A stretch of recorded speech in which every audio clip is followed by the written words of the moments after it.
Senhoras e senhores, internautas desse mundo, estamos aqui para iniciar a segunda temporada deste projeto incrível que é o CieloCast. E hoje temos um convidado especial que, digamos assim, é um tubarão, esse convidado que aqui está conosco, no literal da palavra. Ao meu lado aqui, temos aqui a nossa fundadora do CieloCast. Quero te agradecer mais uma vez, muito obrigado pela confiança de estar aqui contigo e levar essa bandeira do ESG. Até o final da temporada tu vai me dizer como é que se fala a pronúncia correta desse empreendedorismo sustentável. Estamos hoje gravando esse fantástico espaço que eu até copiei aqui para não errar.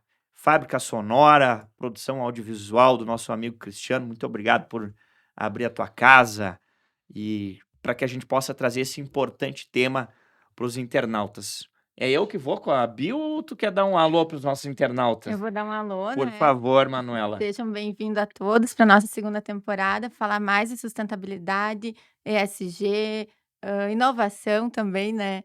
E várias frentes que a gente tem, não só focada num determinado nicho, mas também várias, tanto na construção civil, saúde, indústria, que a gente já trabalhou muito, né? Temporada passada a gente fez um trabalho bem legal. E agora a gente vai continuar nosso primeiro convidado, então hoje eu estou muito feliz, né, de recebê-lo, porque ele é um Segura o GV. coração que eu tenho que ler o currículo do Isso. rapaz. Vai lá, tu tá me emocionada, desculpa. Não, ele é um GV que eu digo, né, porque eu conheci ele, assim, pela internet, quando ele foi num evento que eu também fui, do Geração de Valor do Flávio Augusto. Então, mas a gente não se cruzou lá, infelizmente, e depois só fiquei sabendo que o Do cara... resultado. Do resultado, Do isso trabalho. aí. Então, pessoal, aqui no CieloCast, queremos agradecer a assessoria de imprensa, que a gente sabe da vasta programação aqui em Passo Fundo. O nosso convidado de hoje é um apaixonado pela inovação, buscou conhecimento, qualificação, errou, acertou, e tudo isso ele vai contar para nós aqui nesses minutos daqui para frente. Como eu disse, ele é um tubarão, natural de Tubarão, município ao sul de Santa Catarina. Uma salva de palmas ao Ricardo Mateus, engenheiro civil, que é também o idealizador CEO da Brasil ao Cubo. Errei? Acertei? Boa Exatamente. tarde, bem-vindo. Estamos gravando na tarde, então dá para dizer boa tarde. Boa tarde, seja bem-vindo. Bom, pessoal, boa tarde a todos. É realmente um prazer aí participar de um podcast dessa envergadura. Fico muito feliz aí. Realmente sou tubaronense, né? Quando a brincadeira do tubarão realmente é pela cidade natal. Nasci em Tubarão no ano de 1987, aqui ao sul do país. Uma safra boa, no 87 é uma safra boa. Pois então. Meu nome é Ricardo Mateus, como mencionado. De fato, eu sou o fundador da empresa Brasil ao Cubo, que a gente costuma falar que é uma empresa focada em soluções construtivas ágeis, né? Independentemente do modelo construtivo, a gente foca em ser ágil para o cliente final. Então, antecipar prazo é que, de fato, é a nossa natureza, o nosso DNA. Que bacana. Nós, quando a gente estava fazendo o briefing de roteiro, porque todo o teu tema da tua vida de empreendedorismo, e quando a gente fala da questão que tem que ter paixão, né? O empreendedorismo, ele tem que ter paixão, porque chega um momento, no briefing aqui da produção, a gente viu aquele teu vídeo em que você conta a tua história, a tua formação como engenheiro, passar por todas as bases lá na fábrica lá da família, e daqui um pouco chegou aquele momento que, e agora, uma pessoa de sucesso, ela vai acertar, dizem as estatísticas, de 7 a 10% em toda a sua vida, né? Mas quando acerta, acerta bem. Mas além de ter o talento e ter as expertises de mais de 10 mil horas, 20 mil horas, não existe pílula mágica do sucesso, não acredito nisso. E aí, isso fez com que tu enxergasse naquela época, né? Pô, passou por aquele perrengue, né? A empresa acabou, não sei os termos técnicos, Não acabou performando não da maneira performando, correta. concordata, sei lá, ou chegou lá e disse: olha, 2 mais 2 é igual a menos 5. Tá Exato. entrando 2, e aí tu decidiu acreditar numa paixão, numa solução, e hoje já a empresa já está expandindo para o México. Queria que tu contasse aí para os nossos internautas esse processo de se descobrir, mas muito em uma convicção, porque é muito fácil agora alguém vir pegar carona na janela, mas e na época lá, né? Então eu queria que tu contasse um pouco para nós esse processo de entender e ter a convicção de que você tinha um diamante nas mãos, que é o Brasil ao cubo. Bom, eu costumo comentar que a Brasil ao Cubo ela não nasce nem em 2016 com a primeira venda, nem em 2013, que foi o ano do protótipo, né? Foram 3 anos de prototipagem. Eu costumo comentar que ela nasceu em 1999, quando eu entro para trabalhar realmente na empresa do meu pai como auxiliar com 12 anos, e vou trabalhar na parte de auxiliar de montagem de estruturas metálicas. Depois passo a ser soldador de estruturas metálicas. Então, muito provavelmente, essa questão da industrialização, ela Usava nasce. muito EPI lá, né? Tinha que usar EPI, né? Não, naquele momento não era tão desenvolvido, confesso, mas Sim. é assim, hoje a Brasil ao Cubo ela foca realmente nos EPIs. Não, mas o que eu te digo é quando você passa pelo processo, né? Teu pai não te colocou lá no escritório. Não, não. Não, vai lá no chão da fábrica, meu amiguinho. Né? Ah, Eu acho que exatamente. ali já começou o processo de formação do Brasil ao Cubo. Eu acho que tá a sementinha do negócio está ali em você conhecer o processo. É. Quando você fala que começou em 1999. Não, muito provavelmente essa questão pelo gozo pelo trabalho, a paixão de realmente querer empreender. O meu pai foi empreendedor, ele foi empresário. Na época que ele foi empresário, ele não existia nem essa palavra empreendedor, né? Mas de fato eu fui aprendendo ao longo de todo o processo, todos os riscos que ele passava, as aventuras que tinha que passar para se desenvolver, né? E eu acabei aprendendo muito. Quando entro para a engenharia civil em 2005, tendo um pouco da prática já, porque já fazia ali quase 5, 6 anos que eu já trabalhava como operário, de fato, né, operador, soldador, enfim, de estruturas metálicas. No meio do curso eu faço um trabalho de conclusão na verdade não um trabalho de conclusão de curso, eu fiz um PUIC, um programa de iniciação científica primeiro, 2007, que era para estudar um sistema ainda embrionário no Brasil, mas que lá fora estava muito bem Em qual desenvolvido. cidade?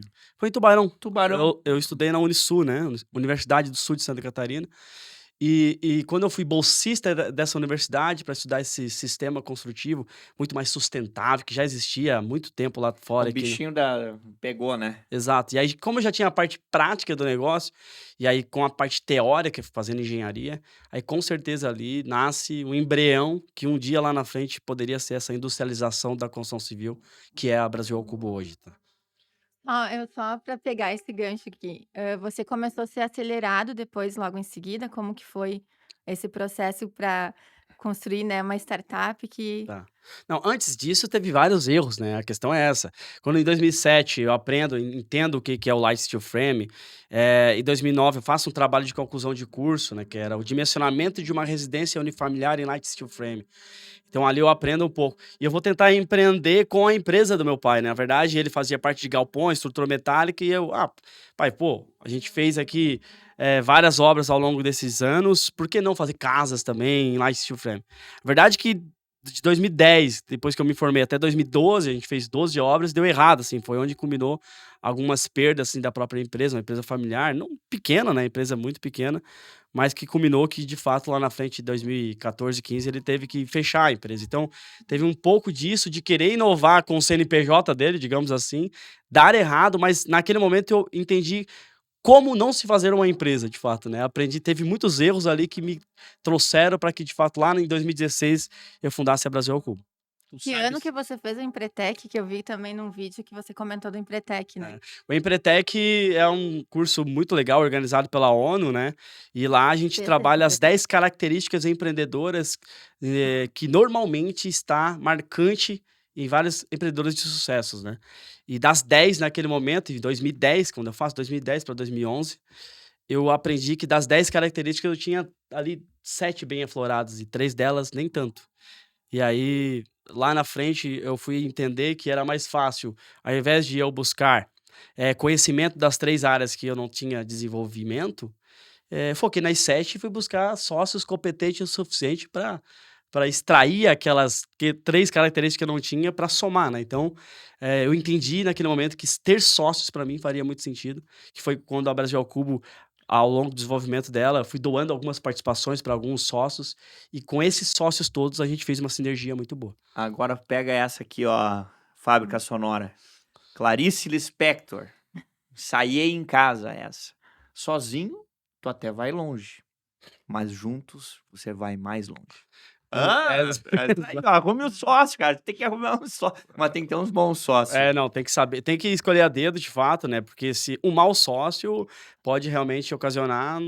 Uma curiosidade, você acertou de primeira na sociedade, assim, porque é raro, né, acertar de primeira. Chegou um momento que a Brasil ao Cubo teve 12 sócios. Eu fui doando algumas Tu participações. tinha que, as pessoas tu tinha que foram- ter um jurídico bom, né? O principal começa pela sociedade, é um jurídico bom. Certamente, a gente teve um jurídico acompanhando desde o começo, né? Embora esse processo aí, hoje a gente fala de um partnership, que é stock option, né? Sim.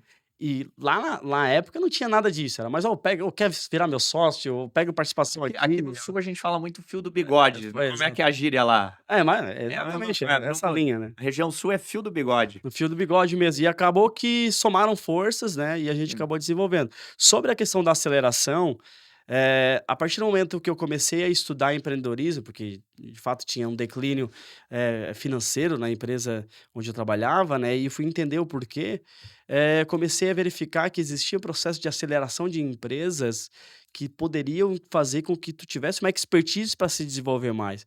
E aí a gente foi por meio da Endeavor, fez scale up da Endeavor, fomos acelerados depois futuramente pela Gerdau Builders, que é um programa de aceleração da Endeavor, o Garage Duratex, que são 2 players hoje que viraram sócios da companhia depois da aceleração. Mas vamos voltar aqui um pouco para o leigo, né? Porque aqui eu tô com 2 experts, né? Eu sou o leigo aqui do negócio. Eu quero entender o DNA qual é o DNA da Brasil ao Cubo? Qual que foi a eureka? Tu tava lá tomando banho e disse, pá, eureka, é isso aqui que eu vou trabalhar? Ou foi um processo natural? Como que tu enxergou isso? E aí depois a gente tem um marco, né? A empresa tem um marco ali que tu após todo esse processo de entender o empreendedorismo, juntado à tua expertise lá do chão de fábrica, juntado ao processo educacional, que é a engenharia Engenharia civil e engenharia de produção, eu fiz. engenharia de produção. E aí culmina que você disse, não, eu tenho 7 skills, 7 qualidades aqui, mas para um negócio dar certo, ele precisa de 10 pilares, né? Mas eu queria que tu explicasse para o nosso internauta aqui do Cielcast, qual que é o objeto, o porquê do Brasil ao Cubo, tu identificou que pode construir uma forma mais sustentável, ter uma entrega melhor, qual que é, e aí depois a gente vai na edição colocar o site, as redes sociais, para que a gente possa interagir e entender mais qual é o propósito da Brasil ao Cubo. Bom, Brasil ao Cubo, vamos lá. Se a gente puder sintetizar isso em 30 segundos, eu falaria que a Brasil ao Cubo, ela nasce como uma fábrica de obras. Então a gente entendeu que a obra é lá no canteiro, se tu fatiar ela em fatias menores, tu colocaria numa fábrica, numa linha de produção, que tu transportaria e apenas faria a instalação lá no local. montagem. E aí traria aí com uma redução de desperdícios bem elevada em relação ao modelo convencional, né? A gente também traria aí uma questão do prazo, uma eficiência na operação muito clara, porque imagina, a gente faz obras 4 vezes mais rápido que o modelo convencional. Então essa amostragem, risco de acidente de trabalho é menor, e essa questão também de não utilizar água na construção, né? A nossa fábrica são materiais a seco, né? Então tem uma sustentabilidade muito clara por trás. Agora, ao longo do processo da Brasil ao Cubo, ela não foi somente uma fábrica de obra. Hoje a gente é uma construtora que, de fato, ela faz obras industriais pelo Brasil todo, que tem uma fábrica.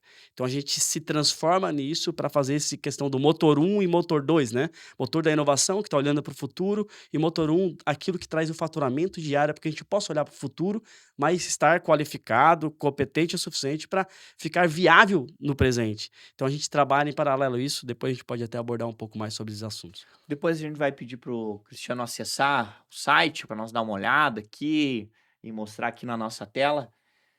Contigo, Manu, eu sei que tu tem uma pergunta ali Eu tenho aqui na eu tenho várias, na- se ele deixar eu tenho várias. Tá bom. Vamos lá.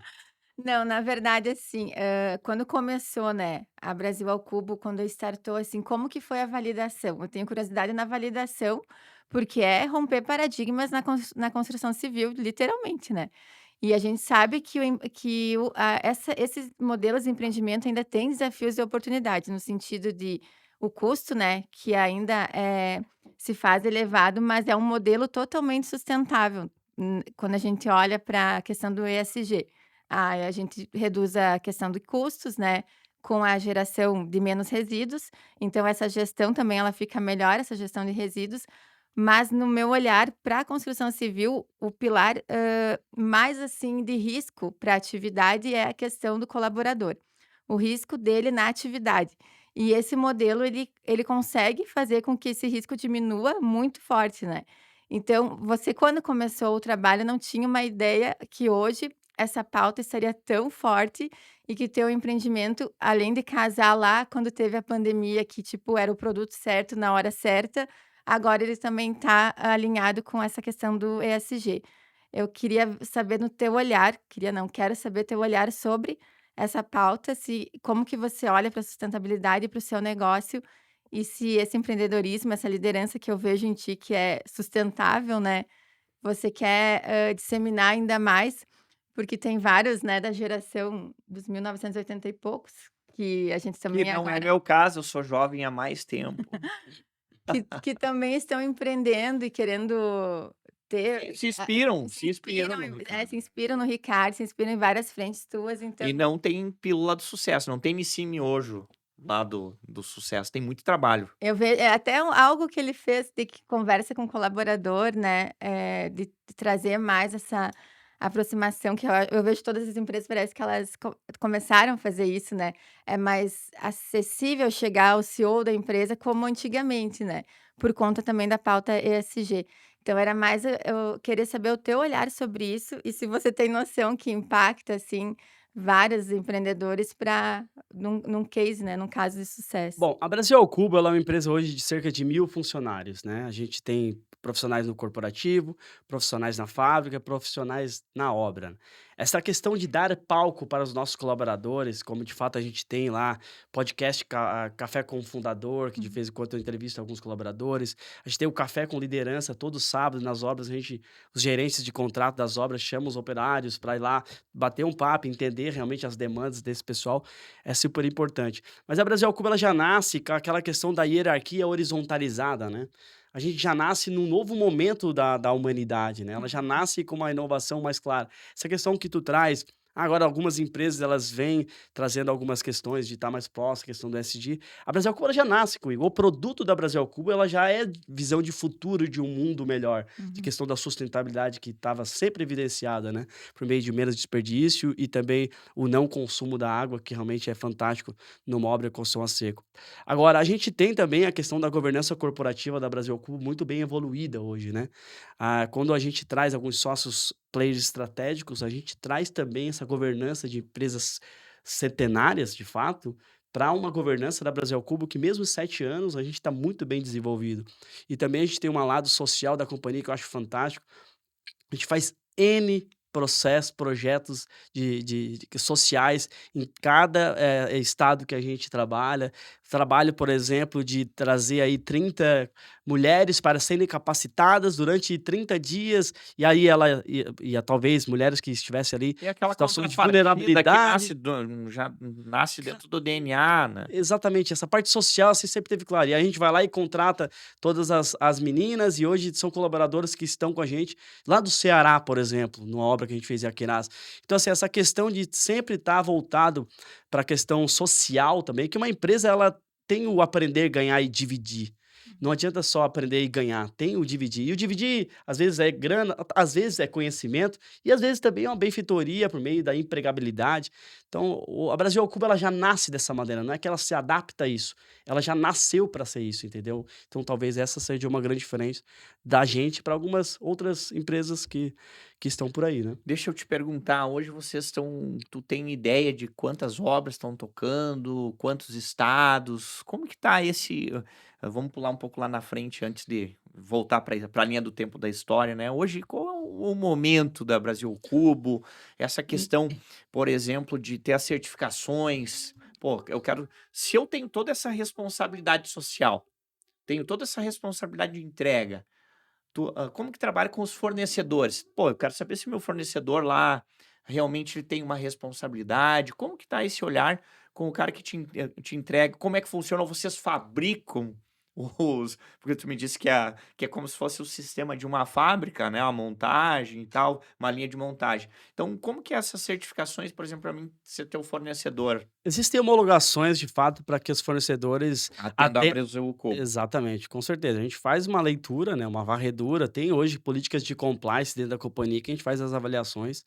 e não é qualquer fornecedor que poderia realmente fornecer para a Brasil Cubo, muito por conta da nossa visão de futuro, né, essa questão está muito voltada para o ESG, bem fortemente evoluído dentro da companhia. A Brasil Cubo é uma empresa que atuou nesses 7 anos em 16 estados do país, então a gente está falando de obras até dentro da Amazônia brasileira, tem em Porto Velho, Uma Rondônia. logística. Exato. Foram 3.780 quilômetros, saiu obra de Tubarão, Santa Catarina para lá, por exemplo. E, pô, e Brasília, enfim, tem vários estados do país que a gente já vem atendendo. Hoje a Brasil ao Cubo, ela acabou evoluindo muito para as obras industriais. Então são obras, por exemplo, que a gente está fazendo no Cerrado, uma planta de celulose inteira para Suzano Celulose. Está fazendo uma fábrica de vidros para Ambev em Ponta Grossa. A gente está fazendo aí um terminal marítimo, a DPW, no Porto de Santos. A gente acabou de entregar uma obra do McDonald's, está fazendo agora incorporações residenciais, edifícios. Então, ela é uma empresa multissegmentos, né? Então, não dá para ser apenas... A gente não é só a fábrica, mas também não é só a construtora, mas a inovação está na gestão dessa juventude, de fato, a nossa faixa etária. O média é algo em torno de 34, 35 anos. Realmente é fantástico isso, uma empresa de 1.000 funcionários. Então, a gente está bem voltado realmente para uma garotada, mesclando também com a experiência de pessoas que vêm aí, de grandes construtoras para nos auxiliar, porque é importante também, esses mestres vêm muito para nos ajudar, mas é importante também ter essa paixão pela inovação desde a juventude, né? Que bacana. Essa parte de trabalhar várias frentes, né? Eu vi que tem cases na área hospitalar, na área de indústrias. Agora, a questão popular de moradias, de condomínios, essa está começando, então. Exatamente, a gente está o novo produto que é chamado Casa Simetria, que está em desenvolvimento, é um momento de recuo da companhia, a gente olha para dentro do produto para derrubar custo. Hoje a gente tem um custo um pouco mais elevado, mas essa é a primeira residência que a gente começa a ficar competitivo frente ao mercado da construção convencional. Então, a gente vai entregar um produto mais sustentável, a gente vai entregar 4 vezes mais rápido que o modelo convencional e a gente vai entregar pelo mesmo preço. Então, isso de fato vai nos trazer aí um tamanho de mercado gigantesco para os próximos anos da companhia. O prédio de vocês poderia comentar como foi, né, aquele case também. Eu perdi uma viagem, Álvaro, vou comentar aqui. Tem um grupo bem bacana que é o Ideia da Falta Construção. passaporte? Falta, até tinha, o problema foi a gripe da época. Mas foi uma viagem que o pessoal fez, né, para conhecer a Brasil ao Cubo. O Ideia da Construção Civil são arquitetos, engenheiro civil. Tem um grupo bem bacana que ele vai conhecer hoje aqui, que foi visitar, fez um tour também em Floripa. E daí conheceu o teu espaço, né? Esse Edifício Level, edifício Level. Ele foi feito em quanto tempo 100 mesmo? dias entre fabricação e montagem. Tá com sede em 100 dias. Em Tubarão, é o nosso corporativo, fica lá, né? São 3 andares do prédio, é o corporativo da Brasil Cubo. Foi um prédio que a gente fabricou e instalou em 100 dias. Então, missão para nossa técnica achar depois ali, jogar na tela ali pra gente conhecer. E como é que não- chama o nome do prédio? edifício Level. Level. Level. Tu que batizou? Quem que batizou? Me lembra muito A gente tem uma frase. as aulas de história lá que Pedro Álvares Cabral fez. Pintanina Santa Maria. Imagino que também o Pedro Álvares Cabral lá da teve um- Brasil ao Cubo. Não, esse aqui eu vou batizar de Elevel. Não é Level. Level. O que Level. aconteceu? A gente tinha. Tem uma frase na empresa que é Welcome to the next level. Então é bem-vindo ao próximo nível, Sim. né? Sempre que alguém chegava lá e tinha isso. Então a gente pegou o level dali e colocou o primeiro edifício comercial. E agora a gente pegou o next da mesma frase e está fazendo o primeiro edifício residencial. Agora a gente vai lançar um prédio que é residencial e o nome do edifício é Next. Então é uma brincadeira que é o próximo realmente depois do level, enfim. Sim. Mas remete ao dia a dia, né? Sim. As ideias, a parte criativa se remete muito ao dia a dia. Então, hoje, Brasil ao cubo, tomando conta, como é que tá essa questão? Eu queria que tu dissesse, por exemplo, quando tu iniciaste, né? A empresa vai completar aí, ou já completou 7 anos. Vai completar 11 de setembro, 7 anos. Quando que foi essa virada de chave do disse, opa, precisamos, o que tá acontecendo? Ou foi queria que tu contasse para os nossos internautas qual que foi a virada de chave, ou não, a virada de chave foi todo dia ter uma convicção, acreditar no projeto, enfrentar o outono, o inverno, a primavera, o verão, e vamos lá, Eu motivar o acho que time. volta àquela questão lá que eu estava perguntando da startup, quando começou, que na validação lá que o pessoal, né, agora vamos apostar nessa ideia do Nesse modelo, Ricardo, nesse nessa. modelo e Bom, vamos lá. Imagina há 10 anos alguém falar pra ti que tu vai fazer uma obra dentro de uma fábrica, vai transportar e vai instalar como um prédio que a gente acabou de instalar. Isso é difícil de falar. Agora, faz 10 anos do protótipo da Brasil ao Cubo. E a Isso patente disso, vamos falando, né? E a patente disso é tua, Não. ou já tinha, ou tu trouxe para o Brasil? Me conta essa Vamos história. lá. A construção modular, ela é antiga no mundo todo. Entretanto, no Brasil, se fazia construção de módulos habitacionais para canteiros de obras, alguma coisa de container, essas coisas. O que a Brasil ao Cubo fez de diferente, tá? A gente unificou a arquitetura com engenharia. Não é mais umas caixas, a gente faz uma obra e o modelo construtivo é modular. Ou seja, a ponto de tu ir chegar na frente de uma obra nossa e tu não visualizar que ela foi feita numa fábrica. Porque tu vê a arquitetura, a robustez, a roupagem daquilo que tu não vê emenda, tu vê um capricho. Então, isso de fato a Brasil ao Cubo é pioneira. A arquitetura por trás da construção modular no Brasil, tá? Se tu colocares qualquer vídeo aí, YouTube, construção modular de 2013 pra trás, no Brasil não tem nada praticamente. No mundo, muito pouca coisa. Agora, o que eu tenho que te falar é que nessa última década explodiu isso no mundo inteiro, inclusive no Brasil. Acho que hoje deve ter uns 50 players que faz construção modular, ou pelo menos estão iniciando um processo da construção modular com arquitetura igual ao da Brasil ao Cubo, né?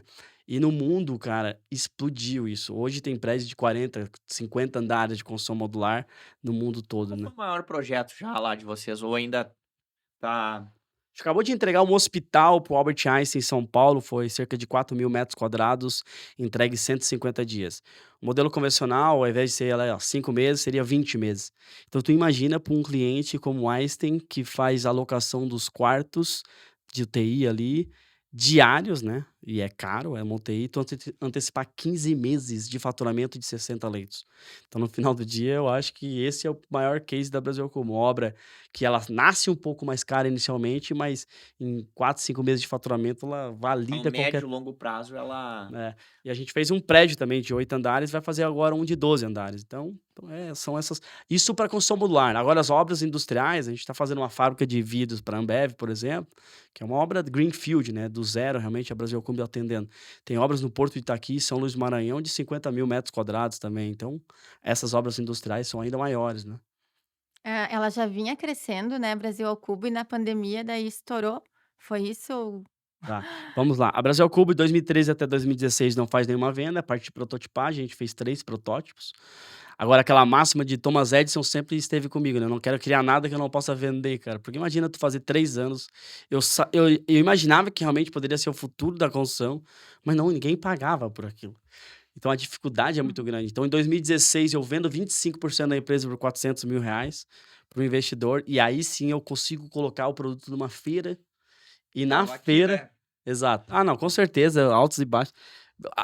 Isso que é o bacana. Fali, eu Bacana, acho que teve bacana não, mas mais. é quando se O tem mais uma legal história de superação, é. de muito trabalho.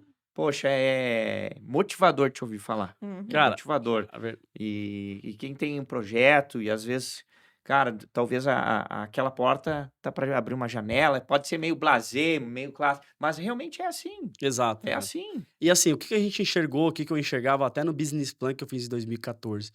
Eram 45 páginas e lá estava escrito, cara, que a inovação abre portas. E eu sempre falava para buscar investidores, eu sempre falava, gente, vocês não estão entendendo o potencial disso, de linkar a grandes indústrias, porque eu sei que a inovação abre portas. Ao ponto de fato, depois de sermos acelerados no programa o Scale Up da Endeavor, né? A gente fez 3 programas de aceleração. despertar interesse de players estratégicos como a Gerdau, que acabou virando sócia da companhia, comprou cerca de 44% da companhia, com aporte acima de 80 milhões de reais.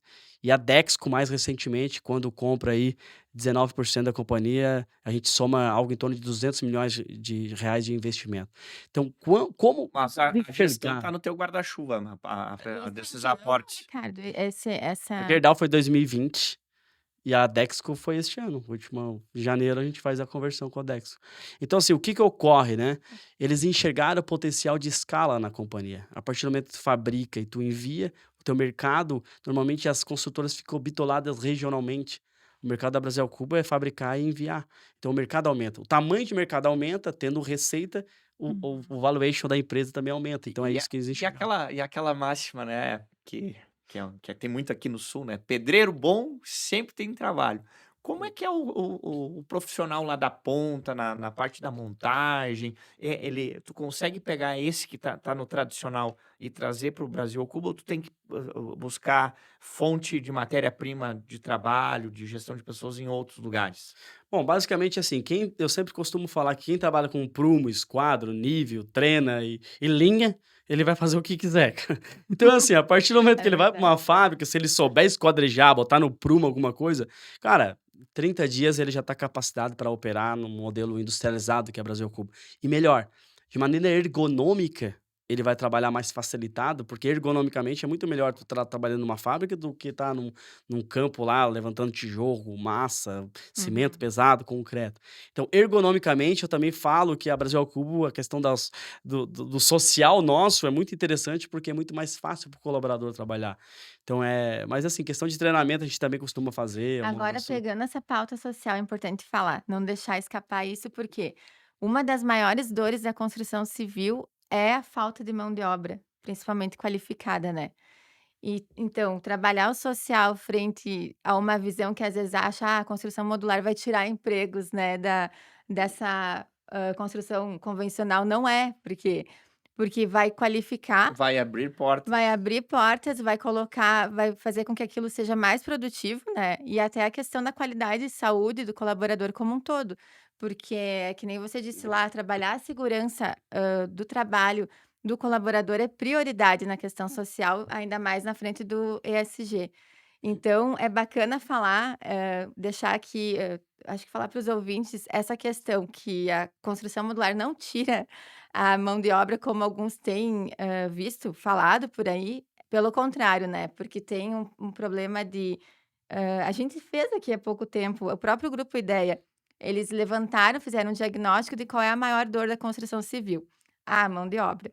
Tá, e como vamos qualificar, essas pessoas que estão saindo, né, agora eu não sei se é terceiro grau, agora eu não lembro o terceiro ano. Eu tenho uma teoria. Depois que mudou para segundo grau, o ensino Terceiro fundamental, grau é superior. é superior. Não, é segundo, terceirão na nossa época. Terceirão. Mas assim, o que que acontece? Essa nova geração que está saindo do antigo terceirão, eles também não são da nossa geração. Talvez eles não queiram É para ser uma trabalhar. geração melhorada. Eles não queiram trabalhar lá como mão de obra da construção tradicional, né? Olha como é bacana falar da inovação nesse sentido, porque essa galera mais nova, ela vai ter esse olhar para inovação bem diferenciado, né? E aí, conta para nós, o que tu tá fazendo agora? Eu tô aqui em Passo Fundo. Fui O convidado. CieloCast. Que não é o fim do mundo, ele viu hoje, né? Não. Eu imaginava que Passo Fundo, de fato, tinha aquela questão de, sei lá, um pântano que o pé atolava, enfim, mas A enfim. história, por que Não sei, cara. Fala aí, por favor. Passo Fundo sempre foi uma terra que descia os tropeiros, São Paulo, para ligar a Uruguai, a Argentina. Então, eles traziam as suas mercadorias e aqui era um ponto de parada da caravana.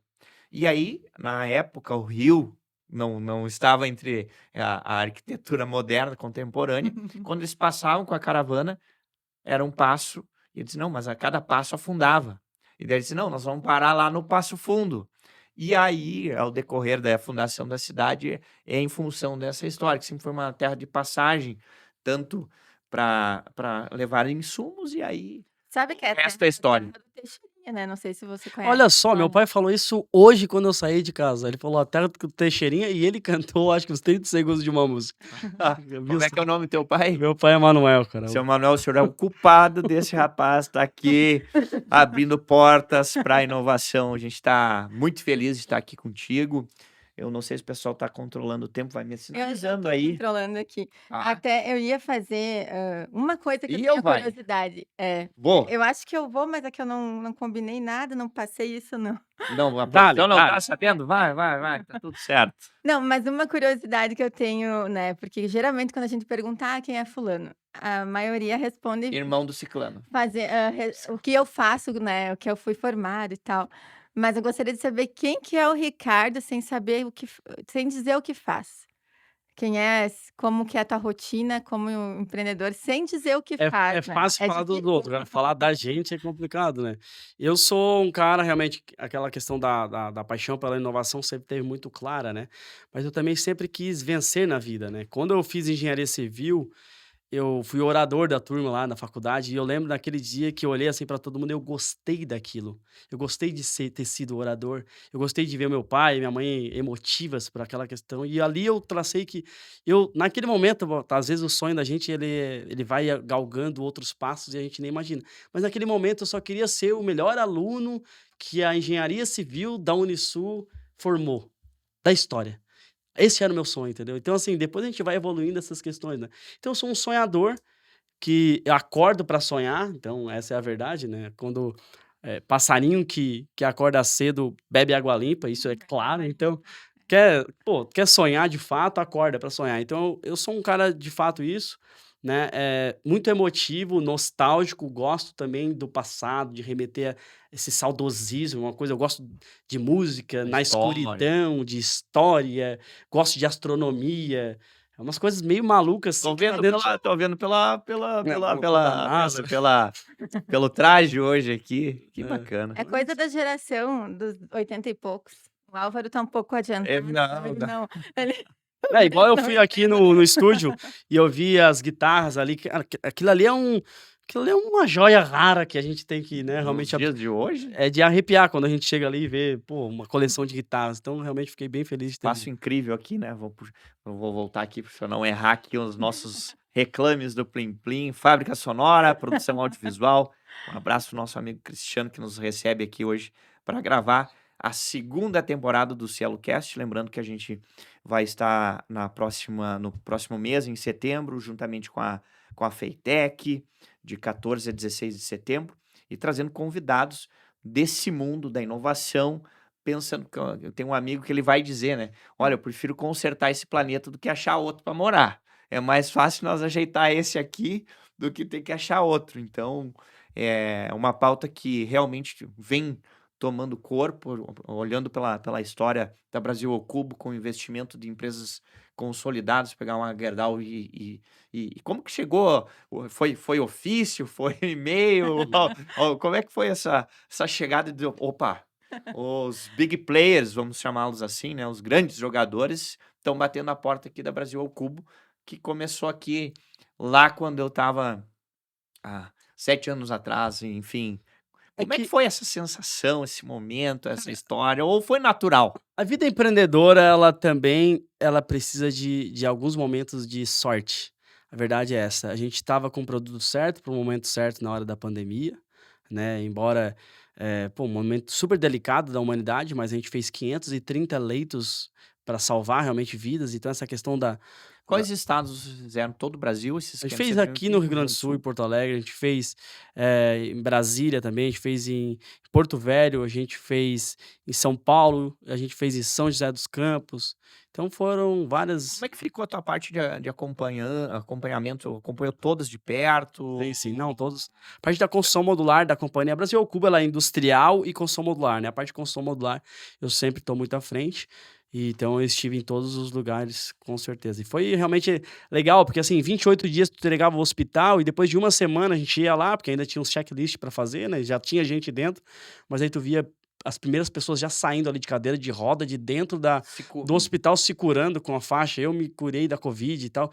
E tu saber que o empreendedorismo que tu trouxe, a inovação, já tá salvando vidas, aí não tem preço, cara. Então, são momentos realmente muito de orgulho para a companhia. A gente... E aí a gente entra naquela coisa Que que desafio gigantesco, né?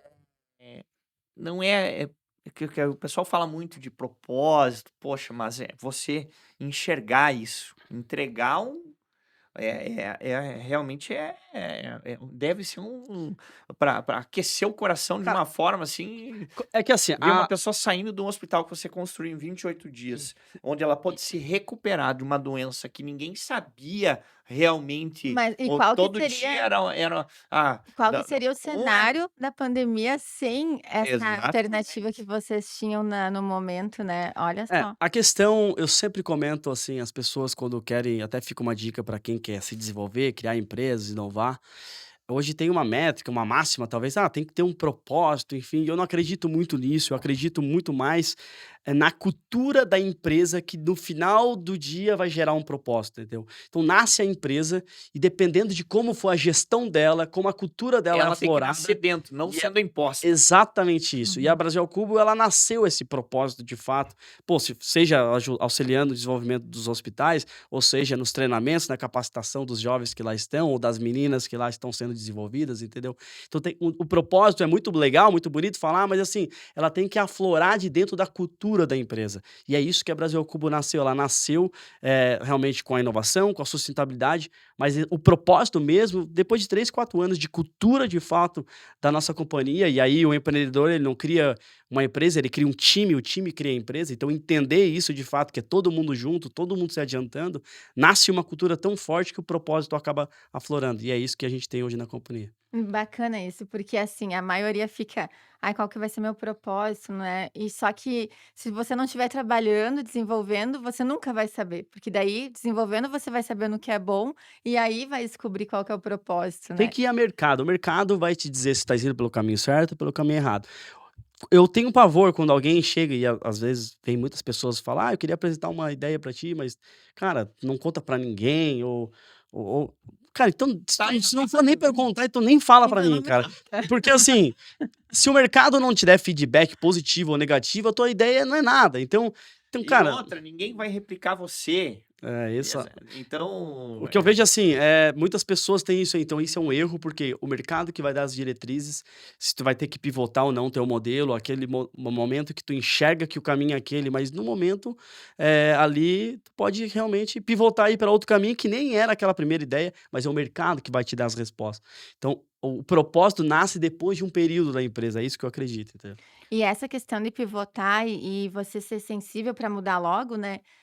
Eu estava ouvindo esses tempos que é a questão de novas gerações, né? Até a nossa, assim, diz que a gente lida ainda com questões de não e problemas com mais resiliência. Agora, as novas gerações, elas vão ter talvez uma dificuldade em relação ao não, algo que dá errado. Como daqui a pouco você dá uma dica para que eles entendam que essa questão de se frustrar, de errar, é o que vai levar ao caminho do sucesso, né, de um É, negócio. hoje tem 2 palavras que também estão me irritando muito, que eu eu sou um cara que não gosto muito do modismo, entendeu. Uma palavra resiliência é uma coisa que eu já não abomino, eu não quero mais nem Olha ouvir, só. cara. como é que é a outra? Porque assim, resiliência, Tem você umas que são terríveis. Tem- Vou lembrar daqui a Resiliência pouco. vou te falar uma coisa, cara, a gente tem que ser resiliente, a gente tem que acreditar, mas deixa eu falar uma coisa. Inclusive o mestre Flávio Augusto, como tá falando de geração de valor, acabei estudando muito pelo melsucesso.com, enfim, ele falava muito de ele falava da resiliência, olha só. resiliência, e eu aprendi muito quando ele falava, cara, plantar feijão em asfalto e esperar brotar não é ser resiliente, é ser burro. Ah, isso é ser Porque o bom. terreno é infértil, jamais vai brotar Sim. aquilo lá. Então assim, ó, na Brasil Cuba a gente tem um conceito de fail fast, falhar rápido. Pode falhar, mas falhar rápido. Startup E total. acerta e escala rápido. Exatamente. E a outra questão é o seguinte, cara, todo cadáver no Everest é alguém que não desistiu a tempo. Então, às vezes, me desculpa se tem alguém que tem familiar, que, enfim, fica aqui meus sentimentos, mas, enfim, todo cadáver que morreu no Pra- Everest foi pra- alguém que não existiu a tempo. Se ele pensasse um pouquinho, ele poderia recuar. Uhum. Pô, então, assim, tem Prepara hora que melhor e voltar o outro ano. tem hora que tu tens que recuar, tem que parar e tem que Uhum. para com isso. às vezes está errado, o terreno é infértil, o tamanho do Burro e mercado é ponta de pequeno. faca. Exatamente. Então, é preciso tomar esse cuidado, e eu sempre costumo comentar isso, porque, gente, já tá chato pra caramba, é só acreditar que vai dar certo. Cara, esquece essa história aí. Sim. E tem que ter resultado, né? E Tu tem que essa aprender a tua medir o visão é resultado. bem do caminho da startup que você criou todo, né? Erra rápido, acerta rápido e Escala rápido. escala A rápido. Brasil Cuba, acertou. ela nasceu como uma Construtec, né, que é uma startup da agora tem os nomes aí, legal, tudo, mas na verdade nem sabia que era Construtec, mas agora botaram o nome na gente de Construtec. Tá, tudo Tá, bem, a gente é ok. Construtec. Então eu tenho uma dificuldade ainda de lidar que Mas o que eu falo é assim, a gente nasce com a inovação. É diferente de uma construtora de décadas que hoje vai buscar a inovação. A Brasil Cuba, ela nasce com a inovação e se transforma numa construtora. Então, por isso que está muito mais aflorada a inovação. Ela é horizontalizada a inovação, não um departamento de inovação. Tá na cultura. Exatamente Mas isso. eu vou voltar àquilo que eu te perguntei, porque teve até uma pessoa que me pediu para comentar sobre isso, que eles estão nos 21 anos agora, tá? Quando a palavra resiliente é no sentido de continuar o projeto e não desistir até que dê certo, mas sempre se aprimorando. Eu digo que a geração de hoje, por exemplo, assim, sei lá, deu algo errado aqui que te frustrou, mas não quer dizer que o teu projeto não deu certo, entende? É nesse sentido que eu quero dizer. E a pessoa desiste fácil. É um recado para essa galera que fala comigo, assim, e pergunta: "Pô, eu acho legal ser empreendedor, só que, as coisas não acontecem rápido", e não é rápido, né, eles têm esse senso de urgência, sabe. É nesse sentido. Essa dosagem tem que ser feita, né? As pessoas esperam por resultados no amanhã, plantando hoje. E esquece que entre plantar e o colher tem o regar. E este regar é que tá difícil neste novo momento da humanidade acontecer. As pessoas não querem mais regar. Pelo fato de eles ter plantado, já plantei, eu quero colher. Não é assim, tem um regar, e o regar às vezes é anos. São desertos que tu tens que passar. Brasil ao Cubo, desde a primeira venda, desde o protótipo até a primeira venda, 3 anos. Desde da primeira venda até 2019, quando ela começou a ser, de fato, ser lucrativa, tá falando de 6 anos. Porque Tá, até então era perdendo são- dinheiro, pedindo dinheiro emprestado, são- trocando cheque no agiota pra pagar funcionário. São É assim. 900 dias para a primeira venda. Isso é 900 dias para a primeira venda. Exato. 900 dias. 900 dias pra primeira venda. Agora, como que a gente fez? Pô, peguei Depois 20 mais mil reais 900. emprestado, paguei em 36 vezes, paguei um juro altíssimo, só que chamei um investidor que colocou os materiais, a mão de obra eu paguei e consegui fazer o protótipo. Chega lá na hora do showroom, vende por 400 mil reais a empresa 25% da companhia para poder fazer o showroom. E assim vai. Porque eu sempre acreditei que tinha uma inovação clara e essa inovação tinha valor. E aí, por isso aquela que foi abrindo portas. outra máxima que eu, quando tu falas, eu enxergo. Dono pobre, empresa rica. Captou esses 400, Não. colocou na empresa. Exato, não. Na empresa, não no CPF. Não, no sim, PJ. É assim, o Michel da Corégio, que é esse primeiro investidor. Mas tem um caminho ainda até chegar nessa Sim. etapa. Michel da Corégio, que é esse primeiro investidor, hoje ele faz a parte financeira da empresa, que é o complementar aquele meu skill que era defasado da gestão. Sim.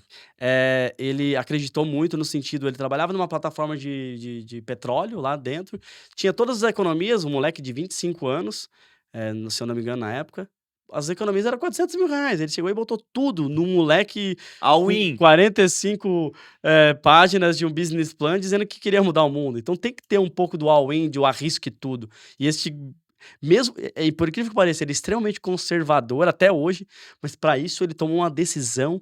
E eu lembro que o pai dele que falou, cara, meu filho, o cavalo passa encilhado só uma vez na vida. Foi a frase que o pai dele falou, e ele acreditou naquilo, cara. Realmente não era nada. E o cara botou... E onde é que vocês se encontraram? Quando é que foi assim? Cara, A lua tava ele no grau... começou a namorar a minha irmã, hoje eles são casados. Que Cara, uma coisa maluca assim de um ano. Você chama de sorte, que tem que ter uma sorte Teve uma também. sorte, e aí, cara, teve uma outra sorte que entrou. universo, Deus, o nome que for, era pra Em acontecer. 2019 entrou um sócio também muito competente, que é o Rodrigo Botan. Ele traz uma experiência de 10 anos de grandes construtoras. E aí ele realmente organiza tudo, que era uma outra parte que fechava para a companhia. E a gente começa a crescer exponencialmente. Então, são esses detalhezinhos. E aí, quando eu tava falando sorte dos investidores que vieram com a gente, Kerdal e Dexco, é o time, né? O momento do mundo estava voltado para investimentos em ideias inovadoras, ideias que realmente poderiam trazer a sustentabilidade muito evidenciada, e o time estava correto. Hoje, 2023, já cessou tudo isso, né? Agora, a Brasil ao Cubo é uma empresa que sempre focou no lucro. Ela não era uma empresa que dependia de rodadas de investimento para se manter. A gente mostrava geração de caixa, geração de EBITDA, Hum. lucratividade, que aí sim, como é que o valuation de 600 milhões de reais que entrou a Dexco agora, como que ela entra numa empresa valendo 600 milhões, uma empresa só 7 anos? Porque a gente está gerando 40 milhões de EBITDA por ano. Então não é que é uma empresa que Que um não tem dia vai dar resultado. certo, ela já tem Ela já resultado. está consolidada. E aí a Exatamente. sociedade E o fica mais mercado, né? assertiva, bem mais assertiva, né? Porque o Exatamente. propósito A já gente tá focou no definido. lucro, sempre voltado aos... Cara, vai inovando, mas tem que dar lucro em paralelo. Ricardo, tem um conceito que a gente fala, só existe ONG porque existe empresa que dá lucro.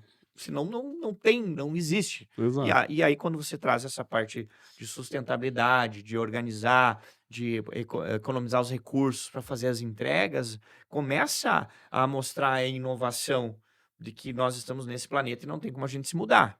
É esse aqui. Até que se prove o contrário. É. O pessoal tá tentando ainda, mas ainda não consegue. A gente está se encaminhando para o final aqui. Deixar uma mensagem para, talvez assim, por que que você acha que os negócios têm que ter um olhar cada vez mais sustentável? Para qualquer empresário que assistir esse podcast, né? Porque a gente vê que tem uma mudança, né, de paradigma do olhar. Será que realmente os negócios têm que integrar a sustentabilidade junto ou ele tem que ainda só visar o lucro pelo lucro, né? Então, o teu olhar nesse sentido, claro, já nasceu assim, então você já veio com o tema de casa.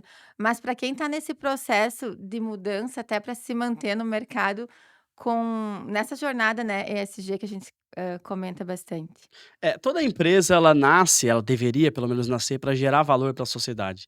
Tá claro isso para nós. Seja pela empregabilidade, seja pelo pagamento de impostos, isso é super importante. Quem realmente faz a máquina girar de um governo são as empresas, então é importante falar. Seja no desenvolvimento social que acaba trazendo, né? Uma pessoa hoje tem 1.000 funcionários, pelo menos 3.000 pessoas impactadas por aquilo. Diretamente. Diretamente. Então, isso é um motivo que nos enche de orgulho, né? Quando a gente vê essa geração de riqueza para o país, né? E quem faz isso não tem outra forma se não for o empreendedorismo. A gente tem uma frase de 10 metros de comprimento dentro da companhia, lá dentro da fábrica, e ela diz que empreender é empurrar o país para frente. E é só desta maneira que a gente vai virar a chave de um país mais desenvolvido, que tem aí realmente uma menor desigualdade social que a gente vê, né? E o aprender a ganhar e dividir da Brasil ao Cubo, não é que a gente só está dividindo. Primeiro tem que aprender e tem que ganhar também. Porque uma empresa precisa ser lucrativa e ponto final. A Brasil ao Cubo é uma empresa capitalista. Ponto final. Ela realmente visa lucros. Por quê? Porque a partir do momento que a gente gere riqueza para a nossa empresa, a gente vai conseguir dividir. Se a gente só dividir, com certeza essa conta chega lá na frente. Aconteceu isso em momentos passados, eu não quero nem entrar nesse mérito, mas enfim, a conta chega. Então, é Sim. importante a geração de riqueza, né? Então, focar nisso. Agora, tem que dividir conhecimento, tem que dividir também questão de riqueza. É isso que a Brasil ao Cubo é focada, né? Quero agradecer aqui, ó, tá escrito, mas vai convergir com o texto. Tá aqui um verdadeiro herói do Brasil, que é o cara que é empreendedor. Esse é o verdadeiro herói do Brasil. Então, quero agradecer, fiquei muito feliz com o convite, Manu, em estar aqui no Cielocast nessa segunda temporada e iniciar, não com o pé direito, com os 2 pés, porque nós vamos empurrar esse país aí para frente. Ricardo, sucesso. A casa aqui, o nosso rancho aqui na Sonora, aqui não tem tramelas, está de portas abertas e que a gente possa levar essa mensagem, levar esse conteúdo riquíssimo que a gente teve a oportunidade de ver 0,01% do que é o teu dia a dia, te parabenizar. Realmente, você é um herói do Brasil. Acho que a gente vai aproveitar aqui para entregar um mimo. Manu. Antes de deixar ele falar onde que o pessoal pode encontrar ele, né? Por favor. A gente... Ou Lá onde em que Tubarão, fica né? A gente é de Tubarão, Santa Catarina, né? O site brasilcubo.com. Bom, tem Ricardo_BR3 meu Instagram e tem o LinkedIn, que é Ricardo Mateus. E tem também a rede social Brasil ao Cubo, né? Tanto no Instagram quanto no LinkedIn. A gente costuma sempre responder, tá? O pessoal que faz algumas perguntas lá, eventualmente aparece algumas coisas no inbox lá, mas sempre a gente faz questão de responder uma a uma. Então, quem quiser dúvidas pode perguntar aí. A gente tem um time aí, a nossa assessoria de imprensa sempre está respondendo essas questões, tá bom? Obrigada. Se quiser também deixar uma mensagem para nós, né, Chega para de fortalecer mensagem. nosso selo cash. Vamos deixar ele Ah, mas não me largar uma deixaram finalizar, já estão falando aqui. E um presente com muito carinho, e eu estou muito feliz mesmo por ter aceitado o convite. A agenda dele é puxada aqui em Passo Fundo, mas ele teve esse tempinho para No nós. Brasil e no mundo. E então, muito obrigada. Tá bom, É gente. bacana ver um cara que, quando eu conheci lá atrás, continua o cara É agora igual. e tá fazendo muito sucesso. Olha só. É isso aí, cara. CieloCast. É um pouco daquilo que a Brasil ao Cubo traz no coração, na nossa paixão, né? Então fica o meu parabéns aí pro pessoal da CieloCast. Essa menina aqui que sempre buscou a questão da inovação, empreendedorismo lá atrás, a gente participou lá do Geração de Valor, né? Realmente foi um momento bem legal lá no Powerhouse em 2017. Eu tenho lá marcado teu nome, PH 2017. Foi. E é muito bacana se reencontrar, né? Depois de, sei lá, 6 anos aí, ver que teve caminhos aí distintos. Eu tive também aqui em Porto Alegre, acho que ano passado a gente acabou conversando ali nem sei que evento era, mas Eu também não, mas teve ali. A E vida é a arte do encontro. mas enfim, fico agradecido, desejo sucesso. Eu acho que é uma pauta super importante estar conversando essa questão do ESG, né? Cada vez mais é importante a gente olhar para isso, a questão principalmente da sustentabilidade, que eu acho que a gente tem que ter como tu estava comentando, que é melhor cuidar desse mundo do que ir para outro, cara. Tu imagina a dificuldade de, por exemplo, ir para Marte, que a gente tá falando da camada de ozônio aqui que a gente tá tirando, talvez, pelos gases, enfim, né? Imagina ir para Marte que nem camada de ozônio tem. Então, cara, não adianta querer inventar moda. Espera um pouquinho, recua e vamos cuidar desse aqui que vale muito a pena. Então, meus parabéns aí, fica o meu agradecimento. E valeu, Passo Fundo aí pelo convite. Valeu. Valeu! Bounce it,